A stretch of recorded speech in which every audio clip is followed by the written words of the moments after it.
Hi everyone, this is Anjali and welcome to my channel. So आज हम करने जा रहे हैं स्टार्ट अपनी एक new series which is your MCQ series for computer science as well as we'll be starting the same for IP, right? So IP और computer science दोनों के लिए ये MCQ series रहेगी और इसका बेनिफिट ये है कि इसमें आप सिर्फ MCQ देख तो पाओगे ही, उसके साथ साथ आप इसकी प्रैक्टिस भी कर पाओगे। ठीक है, प्रैक्टिस इन द सेंस आप एक प्रॉपर क्विज अटेम्प्ट कर पाओगे और उस क्विज के बाद आपको उसकी मार्किंग मिलेगी। सो जैसे हम क्विज में आपके पास मल्टीपल चॉइस ऑप्शंस आएंगे, you will be able to select that and at the end you can find how much you have scored. So ये सीरीज बहुत ही ज्यादा बेनिफिशियल होने वाली है फॉर ऑल दो स्टूडेंट्स जिनके पास सीएस एंड आईपी है, प्लस जो सीयूईटी में भी आगे सीएस और आईपी को एज अ डोमेन लेकर एग्जाम देने वाले हैं, क्योंकि वहां पर आपके पास सब कुछ ऑब्जेक्टिव टाइप ही होता है, राइट?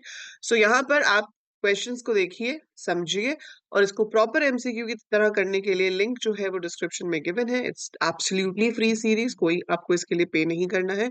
सो आप सिर्फ उस लिंक पे क्लिक करके जाएंगे, अपना क्विज देंगे और आपको वहां पर आपके मार्क्स मिल जाएंगे। ठीक है, सो आप चाहो तो पहले वीडियो देख के फिर क्विज दे सकते हो प्रैक्टिस के लिए, क्योंकि हमारा मेन पर्पस तो प्रैक्टिस करना है। ठीक है, या फिर आप पहले क्विज दे के देख सकते हो कि आप अभी कहाँ स्टैंड कर रहे हो, फिर इस वीडियो को देखो, समझो जहां जहां आपको प्रॉब्लम थी and then give the quiz again. So I haven't put any restriction on the number of attempts. तो मेक श्योर कि आप इसको अच्छे से करें और अटेम्प्ट भी बार बार करें जब तक आपके फुल मार्क्स ना आ जाए। ठीक है, तो चलिए शुरू करते हैं। हर क्विज में आपके पास 20 क्वेश्चंस होंगे। ठीक है, पेपर में अभी तक जो लेटेस्ट हमारे पास सैम्पल पेपर है 21 MCQs are expected. So if there will be a change I will update you, but ठीक है, हमारे पास यहाँ हर क्विज में 20 MCQ होने वाले, including the assertion reasoning questions, right? तो चलिए शुरू करते हैं। पहला क्वेश्चन है identify the output of the following code snippet. ठीक है, अब इसके अंदर इन्होंने टेक्स्ट लिया है, टेक्स्ट के अंदर है पाइथन प्रोग्राम, बीच में कोई स्पेस नहीं है। ठीक है, अब लिखा है text is equal to text dot replace P Y comma hash. इसका मतलब क्या है कि जहां पर भी आपका पी वाई उसको स्ट्रिंग में मिले उसकी जगह पर वो हैश ले आए। सो पी वाई मुझे यहां मिल रहा है, इसकी जगह पर हैश हो जाएगा THONPROGRAM। दोबारा मुझे पी वाई कहीं पे भी नहीं मिला। ठीक है, I could not get anywhere else. So ये जो फर्स्ट ऑप्शन है ये मेरा सही आंसर होना चाहिए। ठीक है, रिप्लेस फंक्शन जो है वो आपको स्ट्रिंग को कभी भी मॉडिफाई नहीं करता। स्ट्रिंग का कोई भी फंक्शन स्ट्रिंग को मॉडिफाई नहीं करता, क्योंकि स्ट्रिंग्स हमारे पास पाइथन में इम्यूटेबल होती हैं। सो दे आर इम्यूटेबल, बट जो भी चेंजेस आप करोगे वो इस टेक्स्ट में जाकर ओवरराइट हो जाएंगे, क्योंकि हम असाइन कर रहे हैं और फिर उसके बाद आप उसको प्रिंट कर सकते हो। तो ऑप्शन ए यहाँ पर आपका सही आंसर होगा। सेकेंड क्वेश्चन है Python interpreter is responsible for handling dash type of errors. So Python interpreter, आपको पता होना चाहिए कि इंटरप्रेटर का रोल क्या है। इंटरप्रेटर का रोल होता है पाइथन के प्रोग्राम को मशीन लैंग्वेज में कन्वर्ट करना। सो पाइथन प्रोग्राम को मशीन लैंग्वेज में कन्वर्ट करने के लिए हम ट्रांसलेशन करते हैं और वहां पर जो एरर्स वो ढूंढता है वो इनमें से किस टाइप के होते हैं। तो इसका सही आंसर है सिंटेक्स एरर। तो चाहे किसी भी लैंग्वेज का कंपाइलर हो या इंटरप्रेटर हो, बेसिकली जो ट्रांसलेटर है आपके पास वो सिर्फ सिंटेक्स एरर्स बता सकता है। लॉजिकल एरर्स हमें खुद ही ढूंढने पड़ते हैं बिकॉज आपके लॉजिक में प्रॉब्लम है। And run time errors during execution, अगर हम कोई ऐसा काम करते हैं जो कि अलाउड नहीं है तो अकर होते हैं, right? Which of the following expression evaluates to false. आपको बताना है इसमें से किस एक्सप्रेशन का रिजल्ट फॉल्स आएगा। चलिए देखते हैं। पहला है नॉट ट्रू। नॉट ट्रू का मतलब हो गया फॉल्स। तो जब आपके पास ये जो तीन लॉजिकल ऑपरेटर्स होते हैं, नॉट एंड और, तो सबसे पहले आपके पास सॉल्व होता है नॉट, इसकी जो प्रेसिडेंस है वो ये होती है, फिर होता है एंड और फिर होता है और। तो सबसे पहले नॉट होगा, नॉट ट्रू का फॉल्स हो जाएगा, false and false is false. तो हमें आंसर तो पहले में ही मिल गया कि इसका आंसर फॉल्स है, बट टू क्रॉस चेक हम फिर भी देख लेते हैं कि कोई और तो नहीं है। ट्रू और फॉल्स, ट्रू होता है, false and true is false, लेकिन उसका नॉट हो जाएगा तो आपके पास फाइनल आंसर ट्रू आएगा। True and not false, not false is true, true and true is true. So yes, for sure only one expression is giving you false result. तो सिर्फ पहले वाले का ही आंसर आपके पास फॉल्स में आ रहा है। नेक्स्ट है what is the output of the expression. ठीक है, अब एक्सप्रेशन क्या है कि मेरे पास एक स्ट्रिंग है कंट्री जिसके अंदर इंटरनेशनल स्टोर किया है। अब लिखा है print country dot split N. That means जहां जहां पर एन आएगा वहां पर आपको स्प्लिट करना है। तो एक एन इधर है, फिर एन इधर है, ठीक है, और फिर एन इधर है। सो 3 बार मेरे पास n है, तो देखो जितनी बार वो चीज आती है जिसपे स्प्लिट करना होता है उससे +1 आपके टुकड़े होते हैं। ठीक है, स्प्लिट का मतलब क्या है कि स्ट्रिंग को टुकड़ों में डिवाइड कर दो and it should become a list of strings. तो अगर 3 बार n आ रहा है तो 4 टुकड़े होंगे। पहला n से पहले वाला जो कि हो जाएगा i, फिर दोनों n के बीच में क्या है per, फिर दोनों n के बीच में क्या है ato, फिर है al and it comes as a list. तो आंसर हमेशा लिस्ट में होता है, टपल में नहीं होता, इसलिए आपका आंसर ये होगा। ठीक है, बाकी के नहीं होंगे। तो option B will be the correct answer for this question. ठीक है, नेक्स्ट है what will be the output of the following code snippet. आपके पास है word piece. Now word piece message में प्रिंट कर रहे हैं हम -2::-2, सो -2 मेरा स्टार्ट है। ठीक है, एंड कहाँ है, बिल्कुल 0 तक जाएंगे और हर बार -2 से बैक करेंगे। सो -1 ये है, -2 ये है, मतलब सी से शुरू होगा, तो ये दो तो नहीं हो सकते क्योंकि शुरू ही सी से हो रहा है, तो ये दोनों पॉसिबल नहीं है बच्चे, ये दोनों। ठीक है, सी के बाद 2 के गैप पे आएंगे तो ई आएगा, फिर 2 के गैप पे आएंगे तो स्पेस आएगा, फिर 2 के गैप पे आएंगे तो एल आएगा, फिर O. That means this is the correct answer. ठीक है, आई होप आपको समझ आ गया। तो स्लाइसिंग में हमेशा क्या होता है, स्टार्ट, स्टॉप एंड स्टेप। कहाँ से शुरू करना है, कहाँ तक जाना है और कितने के गैप पे हमें जाना है। Fine, that's how it works. आगे है what will be the output of the following code. What will be the output of the following code. आपके पास एक टपल है, टपल के अंदर है 1 2 3, सेम चीज हमने टपल 2 में असाइन कर दी। टपल 1 में आपने कंकैटिनेट किया, तो अब जो टपल 1 की वैल्यू है वो हो जाएगी 1 2 3 4। ठीक है, और यहाँ पर क्या होता है कि टपल्स इम्यूटेबल होते हैं, कभी भी एक एग्जिस्टिंग टपल में कोई चेंज नहीं होता। जब आप यहाँ पर कंकैटिनेट कर रहे हो तो एक तरह से मेमोरी में उसका न्यू एड्रेस आ रहा है जो कि टपल 1 में है। टपल 2 विल रिमेन सेम, उस पर कोई फर्क नहीं पड़ेगा, इट्स नॉट लाइक लिस्ट। ठीक है, वो वैसे का वैसे ही रहेगा। और जब आप चेक करोगे टपल 1 इक्वल टू टपल 2 तो आंसर विल बी फॉल्स। तो हम रिलेशनल ऑपरेटर लगा रहे हैं कि क्या दोनों टपल सेम है, नहीं, क्योंकि एक टपल के अंदर है 1 2 3 और एक के अंदर है 1 2 3 4, तो वो इक्वल नहीं है, इसलिए ये आपको फॉल्स देगा। राइट, नेक्स्ट क्वेश्चन डिक्शनरी पे बेस्ड है। If my dictionary is a dictionary as defined below then which of the following statements will raise an exception. ठीक है, सो हमारे पास ये डिक्शनरी है जिसकी कीज हैं apple, banana, orange and these are the values.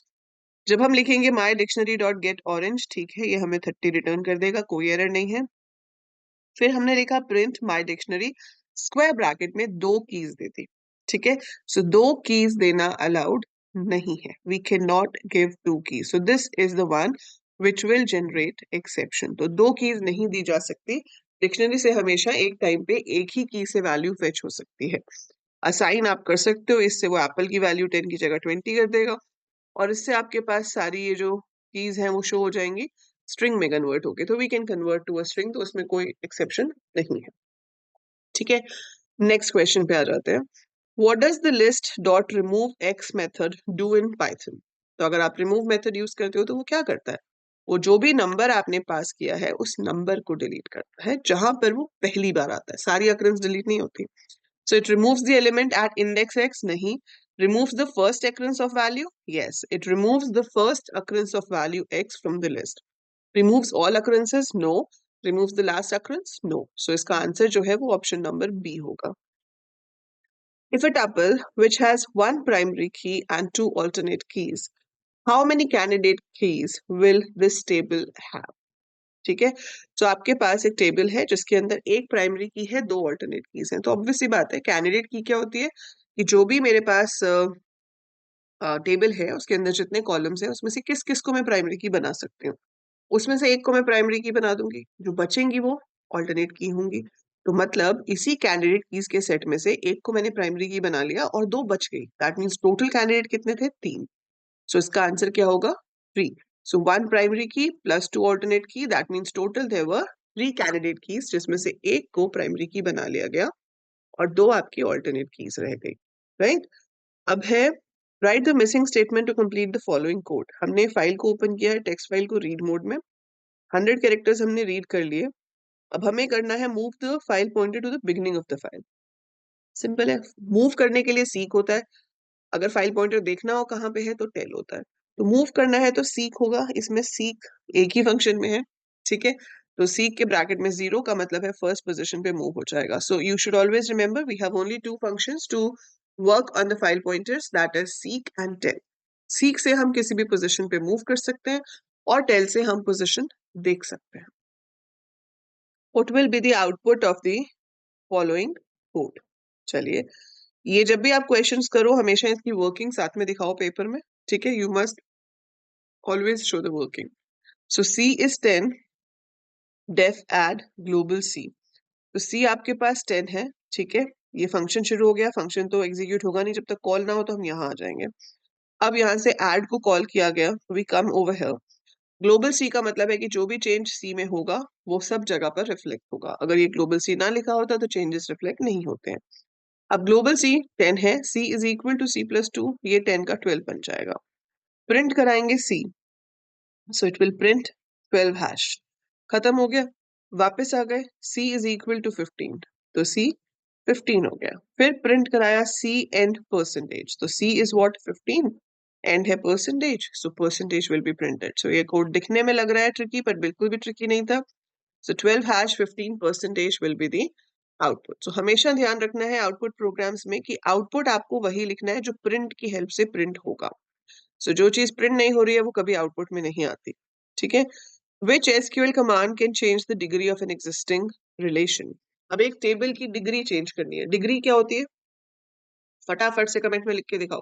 Degree क्या होती है? What is degree of a table? Question आपको कह रहा है which SQL statement can change the degree of an existing relation? So आप मुझे पहले तो ये लिख के बताओ कि डिग्री होती क्या है. ठीक है. So डिग्री होती है number of columns of a table. Number of columns कब चेंज होंगे? जब आप उसमें कोई नया कॉलम ऐड करोगे या जब आप उसमें से किसी कॉलम को डिलीट करोगे.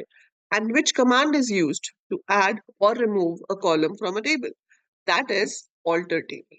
ठीक है. सो ऑल्टर टेबल की हेल्प से हम एक नया कॉलम टेबल में ऐड कर सकते हैं या फिर हम एक एग्जिस्टिंग कॉलम को टेबल से रिमूव कर सकते हैं, है ना. तो उससे आपकी डिग्री जो है वो चेंज होगी. कार्डिनैलिटी अगर पूछा जाता कि कार्डिनैलिटी कैसे चेंज कर सकते हो, तो वो इंसर्ट से भी चेंज हो सकती है और डिलीट से भी चेंज हो सकती है ना.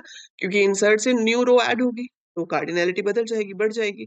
डिलीट करोगे तो कार्डिनैलिटी कम हो जाएगी. राइट. अपडेट एक ऐसी कमांड है जिससे ना तो डिग्री चेंज होती है ना ही कार्डिनैलिटी, वो सिर्फ डेटा को मॉडिफाई करती है. In which data type the value stored is padded with spaces to fit the specified length? ठीक है, इसका मतलब क्या है कि आपने कैर में डेटा स्टोर किया, आपने साइज दिया था 10 और नाम है Anjali, so it is taking only 6 letters, तो इसके पीछे 4 स्पेसेस आ जाएंगे. सो ये उसका मतलब है. तो आपको ये वर्ड्स भी अच्छे से पढ़ने हैं, समझने हैं, और इसका आंसर है क्या. क्योंकि जितनी साइज होता है उतना साइज तो वो ऑक्यूपाई करेगा ही, उसके एक्स्ट्रा जो है वहां पर स्पेसेस आ जाते हैं. Which aggregate function can be used to find the cardinality of a table? Very easy and a repeated question. It's count. So count star जो है वो आपको exactly cardinality देता है. Which protocol is used to transfer files over the internet? So you have to transfer files. That means upload or download files. So the protocol used for that is FTP, File Transfer Protocol. ठीक है. आप लोग मुझे comments में लिखकर दिखाओगे कि बाकी के जो 3 प्रोटोकॉल्स हैं HTTP, SMTP, VoIP, इनकी फुल फॉर्म क्या है और ये किस पर्पस के लिए यूज होते हैं. देखो, जिनको 100 लाने हैं, मतलब 70 लाने हैं, 30 तो आपके प्रीबोर्ड के मार्क्स और आपके इंटरनल पे डिपेंड करेंगे. प्रीबोर्ड अच्छा जाएगा तो वो भी 30 मिल ही जाएंगे. ठीक है. सो जिनको टारगेट है कि यस 90 प्लस तो लेकर ही आने हैं, वो तो डेफिनेटली आंसर करेंगे. जिनका टारगेट नहीं है फिर वो स्किप कर देंगे कि छोड़ो बाद में लिख लेंगे, है ना. मैं आप तो ऐसे ही पूछती रहती है. But if you are determined, if you are dedicated, you will definitely answer this. Which network device is used to connect two networks that use different protocols? So which network device is used to connect two networks that use different protocols? Out of this, it will be router.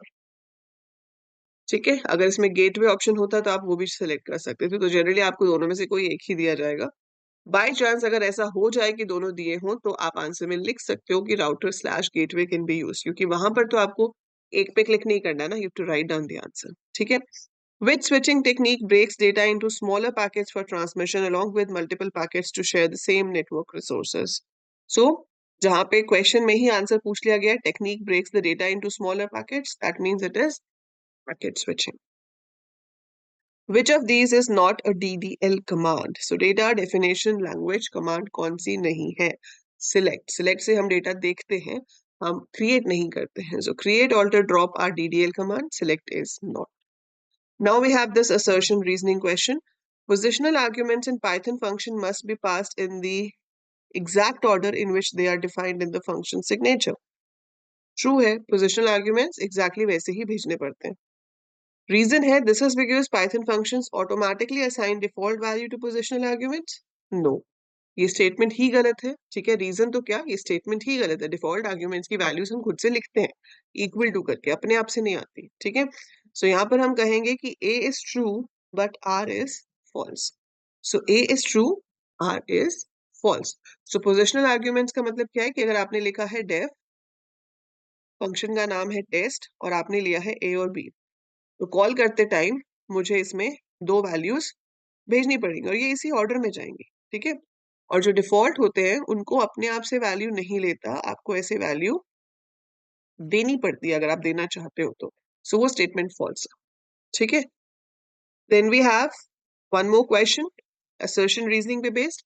Assertion कह रही है, a select command in SQL can have both where and having clause. Yes, एक query में हम where भी लगा सकते हैं और हैविंग भी लगा सकते हैं. अगर मुझे कंडीशन लगानी है इंडिविजुअल रोज पे एज वेल एज मुझे ग्रुप पे भी कंडीशन चेक करनी है, तो मैं इंडिविजुअल रो के लिए वेयर लगाऊंगी और ग्रुप बाय के बाद, ग्रुप बनाने के बाद हैविंग लगा सकती हूँ.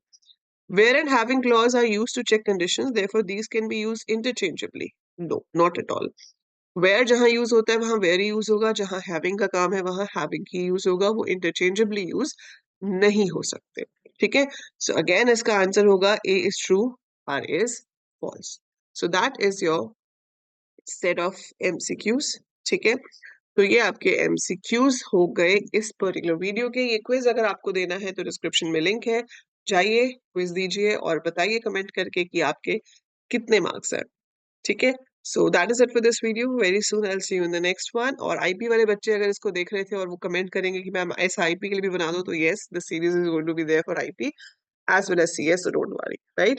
So जाने से पहले चैनल को सब्सक्राइब जरूर कर दो भाई.